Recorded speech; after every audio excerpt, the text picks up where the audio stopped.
Welcome back. Welcome back to the Rich Girls Podcast. This is season 2, episode 1. A Rich Mindset is the name of this episode. So thanks for tuning in, you guys. We're so excited to be back in the studio. Super excited. So let's get right into it. Let's get right into it, okay? I don't know about you all, but obviously COVID, we've been shut in, we've been sitting down. We've had time to think a lot more, good and bad, but we got some new merch that we sat on, and photos to the side, you'll see our new shirts. Yes. So Rich Girls is just a movement. We're not the only Rich Girls. We're part of a crew. We're a part of a crew, the Rich Girl Gang. Follow us on Instagram, by the way, Rich Girl Gang. But yes, we are going to be dropping some merch at the end of the year, so stay tuned for that. We did a photo shoot recently with T Hump. He's super dope. Thank you so much. Dope. Shout out to T Humphrey for our recent Rich Girls photo shoots. He really captured the moment. He's super efficient, and we love working with him. We're going to shout out a few other Black entrepreneurs because during our photo shoot, look, we had Lola Honey on the makeup. I rocks with Lola. She always does an awesome job. Yeah, she was super quick too. Yes, she gets it done. Shout out to JJ Fab Closet for our money blouses and my money purse that you see here in the pictures. We had such a fun time with this photo shoot. And I want to shout out Candace for my lashes because I clearly can't live without those. I could have had nothing else, but as long as my lashes was done, I was going to be good. And Lavette Summers, Dope Nail Tech, been doing my nails forever now. So shout out to those dope Black women getting it. Yes. And shout out to you guys. Thank you for your continued support. Thanks for tuning in with us today. We're going to kind of get right into it because we have so much to talk about. I feel like we've been gone for so long, so we just have so much to say. We're going to start out by getting into the elections.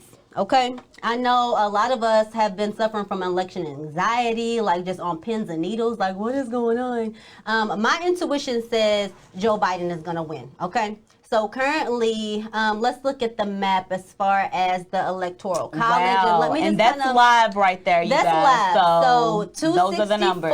electoral votes compared to Trump's 214. So let me explain, because I know it kind of gets confusing. Some people feel like, okay, my vote doesn't count because the popular vote is not what determines the election. And yes, that is true. But guess what? We are voting for a group of officials who make up the Electoral College. The number of electors in each state goes by the size of the population in that state. So California, for example, has the most electors. They have 55. There is 538 electors total, and you need 270 electoral votes to win the presidency. And like we said, Biden is at 264. Yes. Whew. I have been feeling a sense of calm. I haven't even been too worried about it because and you know why though? I figured it out. A lot of us are numb. What else can happen this year? If Trump actually won, I would not be surprised because this year has just been turmoil after turmoil. No, for so sure. The numbness of anything that can happen, nothing can surprise me at this point. But I am happy that Biden's gonna win. Absolutely. For sure. And I've been relying on God. That's just what puts me at ease because I know that God is on our side. No, it's not about to be too much evil going on before God intervenes. So that's what helps keep my spirits high. There's no way that we are just about to be doomed this way. There's no way. Well, I was surprised he won the first time. So it's with him winning the first time, or even Kanye, I heard that he was gonna, do his thing, but to actually see him on the ballot, I wanted to pass out. What? And then 2,000 people voted for him. But let me tell you something. I think that was a strategic move from the Trump administration. They wanted to deter the Black vote. They wanted less people to vote for Biden. They want to deter the ignorant votes. So therefore, if you voted for Kanye West, you just took a vote away from Biden, which was the whole plot and plan. Exactly. So I feel like that was strategic. Kanye coming out and acting like he was in opposition to Trump, I think that was just a part of the, I feel like he's a puppet on a string at this point. Pretty much. Prayers for Kanye because, he's a genius for real, and I just kind of want to I just want the old Kanye back. But anyways, right. Let's talk about how to get more politically involved, because I feel like our people feel like, as we said before, like our vote doesn't really count, and that's simply not true. And I mean, I get it. Living in Kentucky as a brown person, you may feel like your vote doesn't count because look, we showed up, we showed out to the polls, but Kentucky is still red. Kentucky you is know, red. Louisville, Fayette County, you know, is the only Democratic crazy. counties or cities. And this is a fun fact. Did you know that only 8% of Kentucky's population is black? So let that sit in. Let that sit in for a second. That really bothers me. And we're one of the most segregated states in Still America.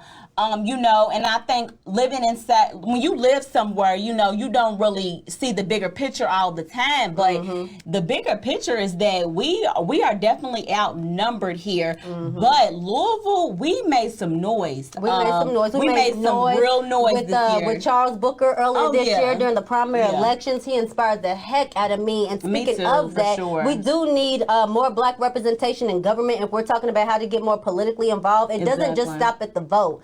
You know, people from all different professions. It's actually a low barrier to entry in order to become an elected official. Yeah. So I would definitely love to see more of us representing the government. And I know, like, even me, I have my undergrad, I study political science, and I do you know, someday in the next decade, maybe, see myself running for a seat in office. It's my plan to become more politically groomed in the process. But I think it's important for us to take the time and learn more about the American government and just kind of get away from this mindset that you're just becoming a part of the corruption, because as long as you stand firm in your beliefs, like...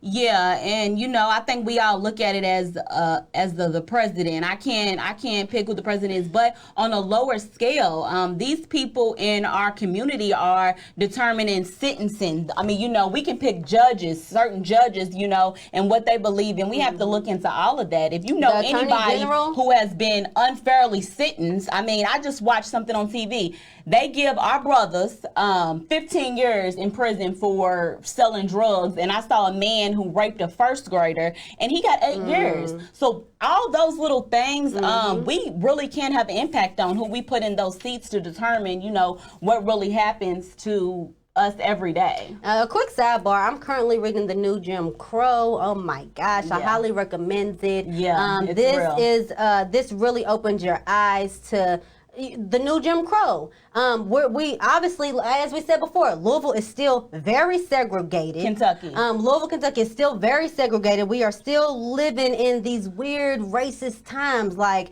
racism is not a thing of the past. The new Jim Crow is... it shows how racism is institutionalized. Trump brought it out. Yeah. Through our mass incarceration system. Like, you know, the same thing that applied to, like, back in the Jim Crow era, they could deny you housing, deny you the right to vote, and just all these different things. And as soon as they label you a felon, a criminal, that's exactly how they kind of put you through the racial caste system. Oh, yeah, it's like modern day. Yeah, it's a cycle. So once you're labeled a felon, when you do serve your time for what you did, you get out, you can't apply for benefits, you can't get housing. In a lot of places, you know, you're separated from certain jobs that you can get. So you end up doing the same thing you did to get you in prison, and you go back to prison because you don't have a choice but to get out here and sell drugs or do illegal activities because you're already cast out. And yeah, that's why we need to take a seat at the table. I know a lot of people have been going in on Biden about his 94 crime reform bill. I feel like the whole country, especially politicians, was misled by the war on drugs. One fact from this book that I've learned is from 1970, the new Jim Crow is what I'm talking about. From 1970 to the year 2000, the number of inmates rose from 300,000, which is a kind of like a global average, to 2 million in the United States. The United States has the highest incarceration rate, and it's disproportionately affecting the black and brown community. So we need to take a seat at the table. We need to be a part of the discussion. We need to start grassroots organizations. Protesting is another very strong way to become politically involved, and you saw that all over Louisville, Kentucky over the summer, and still to this day they're occupying Breonna Square. So exactly. Woo! I can't believe Mitch to sum won. it all up, we're not from Louisville. I mean, we're not from Kentucky. We're from Louisville. Right. Yeah. And Mitch McConnell, he won again. He won again. These little country bumpkin rural counties, you know, again, Kentucky is clearly a red state, and they are trying so hard in these rural counties to uphold white supremacy, and I think it has a lot to do with them not wanting to surrender. And number one really is just ignorance. And ignorance is from being uneducated. You know, you have every opportunity to educate yourself, but just you don't even want to know the truth. So you stay in this, you know, comfortable state of being ignorant, which is why, you know, Mitch McConnell won again. And I'm not surprised. I'm not surprised. I'm not surprised at all. Kentucky didn't. Yeah, it was embarrassing. I ain't even gonna lie. Yeah. But look, check this. We are gonna go to a quick commercial break. Thanks again for tuning in with us today. We'll be right back, y'all. Yep.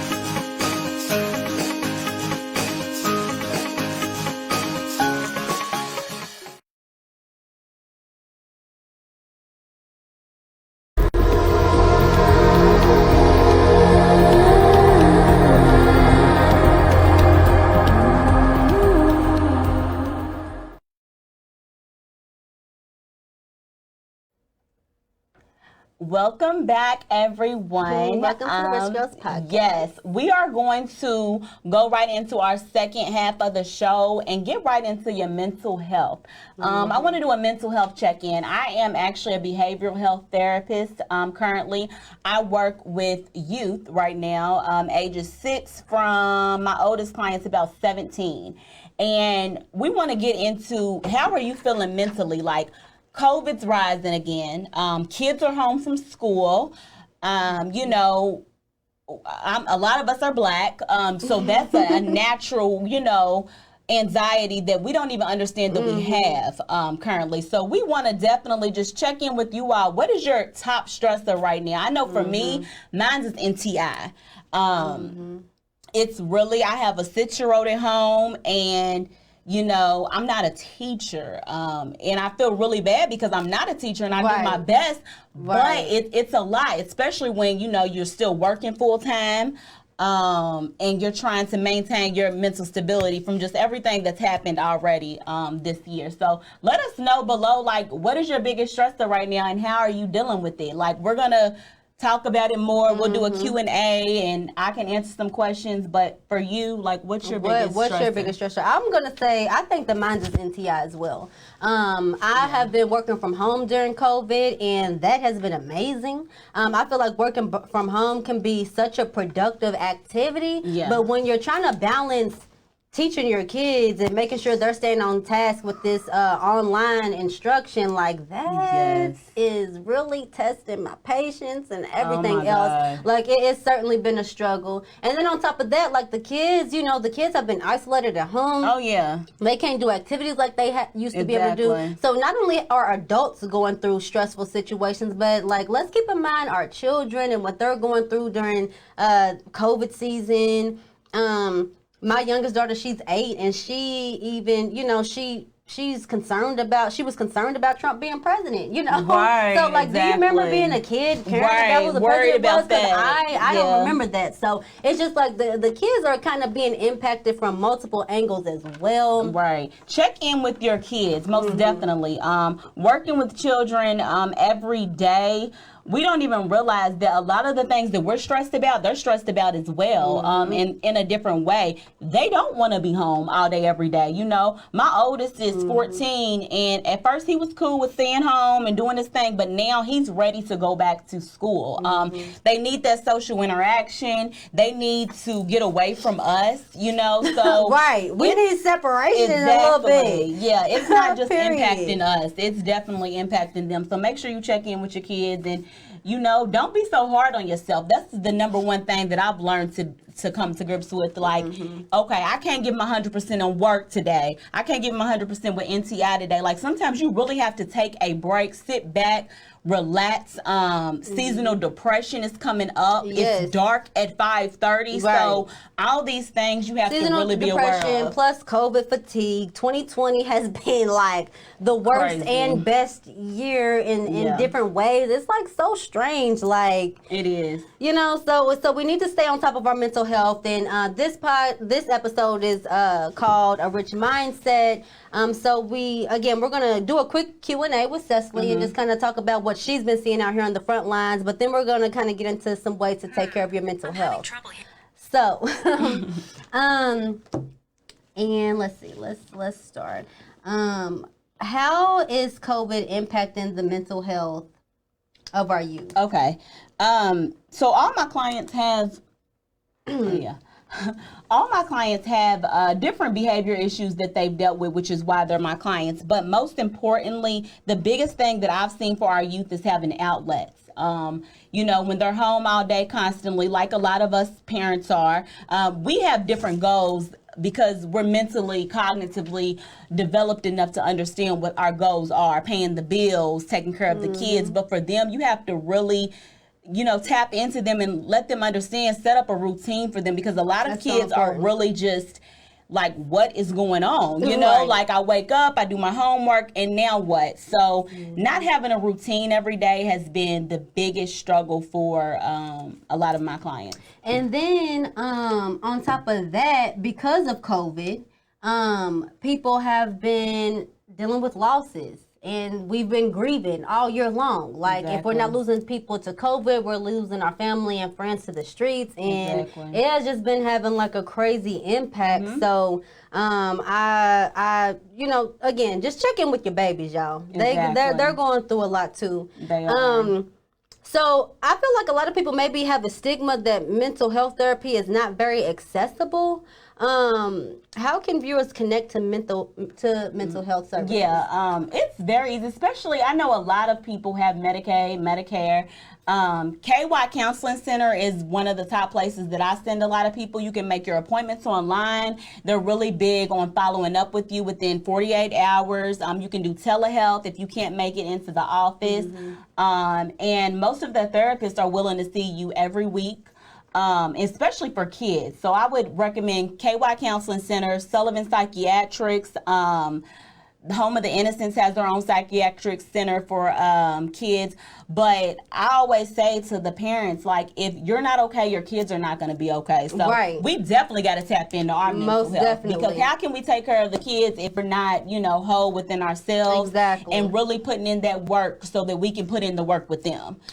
You know, you can't pour from an empty cup. And I feel like a lot of us are literally running on E right now. So try to definitely tap into yourself and then bond with your kids. This has really been a time for me to really bond with my kids more than ever. It's kind of like a test. You know, like I said, it's testing your patience. You know, just take advantage of the quality time that we're having at home. I feel like that's because our society is so fast paced and we're so busy and everybody is pursuing entrepreneurship and balancing their 9 to 5. And, you know, I know in my personal life, I'm just like, oh, wait a minute. Like, I understand my why. Everything that I do, my grind, my hustle, it's all because I'm motivated because of my kids. But at the end of the day, all we have is right now in this very moment. And the present is what really counts. So and another thing for women, especially, you know, I've talked with a lot of teachers and different administrators who are women, and even the teachers are having to go home and teach their kids who don't go to the same school. And it's like, women, we put so much strain on ourselves to be everything. Like, we really have to cut ourselves some slack. Like, being strong is something that you can only do for so long without having to energize yourself, do something for yourself. To recharge. So, yeah, you have to recharge, because I mean, a lot of us are running on E right now, and some things that we can do with seasonal depression, with COVID, with coping with everything that's going on, seek a therapist. Like, you know, even though I'm a therapist, I have to have a therapist. If not, I have nothing to give to my clients. Right. Journaling, I think journaling is definitely good. Yes. Of course, I'm a blogger. Many of you may know, and so writing is just all around therapeutic for me personally. Exactly. And journaling has definitely helped. Like, I love flipping through the pages of my journal and just kind of looking up at what I was writing about a year ago. Oh my God. It's just it's bittersweet, because it's just like, you know, you can just kind of witness your growth, and you're just like releasing everything that's kind of burdening you. And so journaling is a very we definitely recommend that. Exactly. And meditating. I know a lot of people, they think meditating is something hard, but you just sitting still and not thinking about anything, not checking your phone, checking your watch, just sitting still and really just being in your body and just being still is a form of meditation. So it is. I love to practice mindfulness meditation. And so basically during mindfulness meditation, that's kind of like a tongue twister. But during mindfulness meditation, so you observe your thoughts. It is a part of being still. You know, you sit there, you meditate, you focus inwardly. And that's not to just try to control. It's not about controlling your thoughts. It's about whatever thoughts are entering in, you observe them and let them go. And you let them go. You don't judge yourself for the thoughts that come into your mind. It's just simply acknowledging that they're there, and then just refocusing on your breath, on your center, and just bringing it back in. And meditation is a technique that really has, transformed my life. I do suffer from anxiety, and that is one of my ways to just kind of reduce it, to be honest. Another good way to prevent you from becoming depressed, seasonal depression, or just coping with everything going on, is taking social media cleanses. That right there was the biggest thing for me. It really changed my life. Like, you don't even realize how much you get on social media, and it's like you may not even be doing anything, but the negativity just paying attention to somebody else's life versus living your life. Exactly. It plays a major role, because a lot of us are out here. I don't do this, but a lot of people are comparing. You're comparing your life, and that's the first way to cause depression, is basically comparing your life to everyone else's. And then you got to pay attention to what you are consuming in your subconscious mind, like whether you realize it or not. Everything you take in almost becomes a part of your reality. Oh, it does. So if your feed is just nothing but people complaining, negative thinkers, negative talkers, and naysayers, that kind of like becomes a part of your reality. So I think it's not only is a social media cleanse, like taking breaks from it, important, but I think it's also important to kind of filter out what's coming, like filter out your feed. Exactly. Follow motivational speakers and follow people who are on, like a higher vibe, because that really makes all the difference. Yeah, I started from scratch. Like, I think my Facebook page, I created that when I was maybe like 20.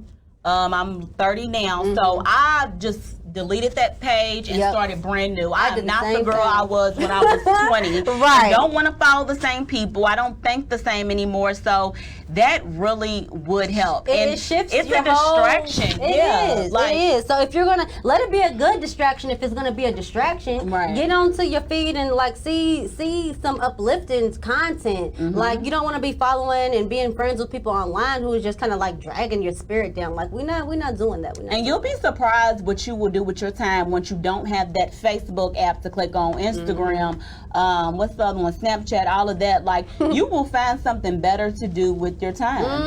And I think it's also a good idea to read the news instead of watch the news. I do not sit up and watch TV all day, and I definitely don't sit up and watch the news all day. Like, again, it's another thing that just kind of drains your spirit. It's too emotionally charged, in my opinion. And so, but when I read the news, I'm able to receive the information more calmly, should I say. Yeah. So it's like I'm still in the loop, but just you have more choices and control than maybe you realize. And so when it comes to adapting a rich mindset, positive self-talk.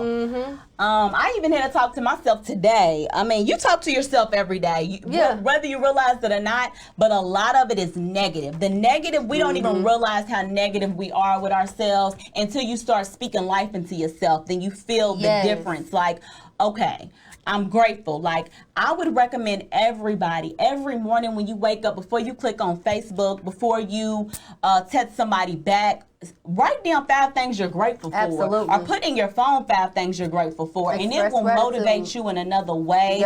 Every morning, I mean, even at night. Like, I have to say what I'm grateful for. It really does bring positive energy into your life and gives you more things to be grateful for. More blessings, more abundance. Like, when you express gratitude, you're welcoming more abundance. You're letting, and it's, being grateful for what you have, but you can also be open to receiving what's to come. So it's just like, that positive self-talk is everything. Don't even joke around with yourself about like, I'm so, I'm stupid. I'm stupid.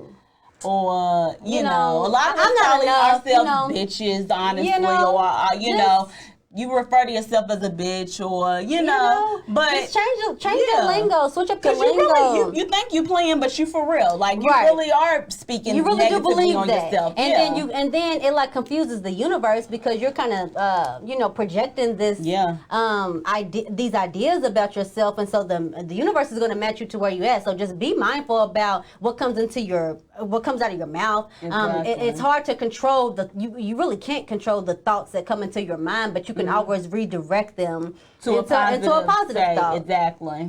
I think reading is also a big way to like cultivate a rich mindset.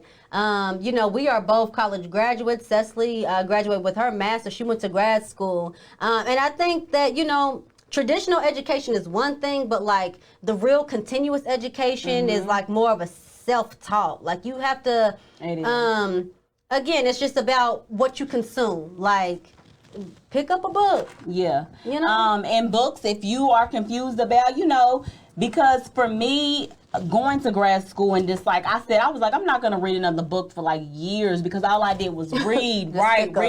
But when you are actually reading something good and something that, is speaking life into you, like The Power of Now. It can change your life. The Power of Now was really good book. Like, Cesaley and I read You Are a Badass Together. Changed my life. That was by Jen Sincero. Changed my life. These books, it just unlocks different levels when you're on your journey. And it really helps change your mindset and opens you up to the truth. Like, do not underestimate the power of reading. But with that being said, we're going to go to another quick commercial break.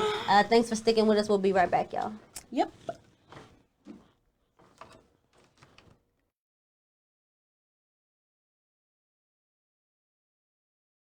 Online.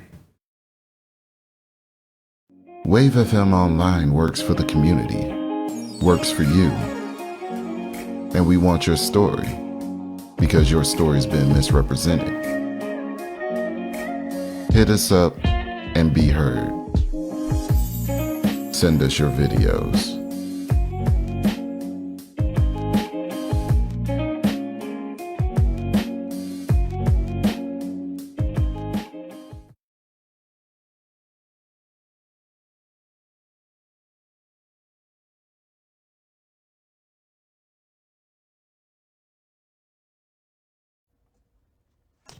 Welcome back, guys. Yes. I know we said a mouthful. So we talk so much, obviously. That's why we have a podcast. We can't even keep up with our own, lineup of what we want to talk about because we got so much stuff to talk about. So much to share with you guys. And we're just really excited about this journey, about this show. Make sure that you subscribe to our YouTube channel. Just search Rich Girls. It should pull right up so that you don't miss an episode. We'll be uploading all of our content there. You know, we this is a whole new wave that we're coming into. You know? And we're ready to bring in guest speakers. Yes. I'm definitely keen on bringing in all the boss women in Louisville because there's so many. So many. We would love to feature you on our show. So we'll definitely be connecting with you ladies, you women, because I mean the Rich Girl Podcast is not only about becoming rich in mind, body, and spirit, but it's just like really celebrating other women and our journey, celebrating women who are glowing, inspiring, rising, leading, succeeding. The girls in Rich Girls is actually an acronym, and it stands for those things that I just said. Exactly. So, we're on a mission here. Make sure you follow us on Instagram. We just we finally have an Instagram page. Yeah, we're expanding. Okay, yeah, we're trying to get it together. We're getting it together. Our Instagram is Rich Girl Gang. So. You can definitely check in there for updates. Yes, and if anyone is interested in being a guest speaker, promoting your business, promoting yourself, just anything you can give us and the viewers, please hit us up on any of our pages. Yep. But we love you guys. Thanks again for tuning in. Shout out to Wave FM for this platform. We appreciate all the love, and we will see you guys next week. Bye.